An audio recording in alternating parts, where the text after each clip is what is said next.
Lenses. Lenses are such a common presence in everyday life that you've probably never really stopped to think about them. From contacts to these glasses, to even the camera on your phone, they're everywhere. Now let's play a little game. I'm gonna hold up an object and you're gonna tell me if it's a lens or not. Alright, that's easy.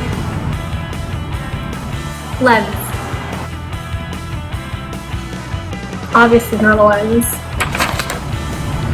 This is so easy, that's obviously not a lens. Actually, that's where you're wrong. Let me tell you about a little something called gravitational lenses. Normal lenses work by bending the light that passes through them in a process known as refraction. Without the lens in the way, the light keeps going in a straight line, but as soon as the lens is added, it bends and goes in any direction. An observer looking at the light over here would think that the actual source of the light was somewhere over here instead of its actual location over here. Gravitational lensing, on the other hand, works not by using glass or plastic as a lens, but rather mass, and a lot of it. And the light source, usually a quasar or something equally bright, is emitting light in all directions rather than just one single focused light beam. Because gravitational lensing works due to mass and not a clear object acting as a lens, when the light emitted from the quasar reaches the galaxy, most of it will end up being masked by the light coming from the galaxy itself.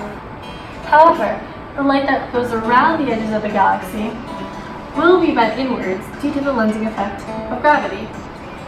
Because there's more than one light ray, rather than looking like the actual position of the source has moved, it will instead create the illusion that there are multiple sources. In this example, an observer on Earth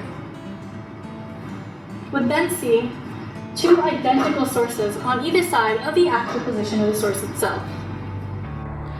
When the source, lens, and observer all line up, an event known as a syzygy, it can create something known as an Einstein ring. While no perfect rings have been found, astronomers have found multiple examples of partial Einstein rings. A famous example of a partial ring is a smiley galaxy cluster, so called because it looks like a giant smiley face, with the smile being a galaxy that has been distorted due to the effects of gravitational lensing.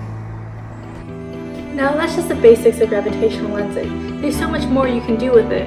From finding concentrations of dark matter in the galaxy to even seeing how the universe expanded. Unfortunately, that's all we have time for today. Thanks for watching. See you next time.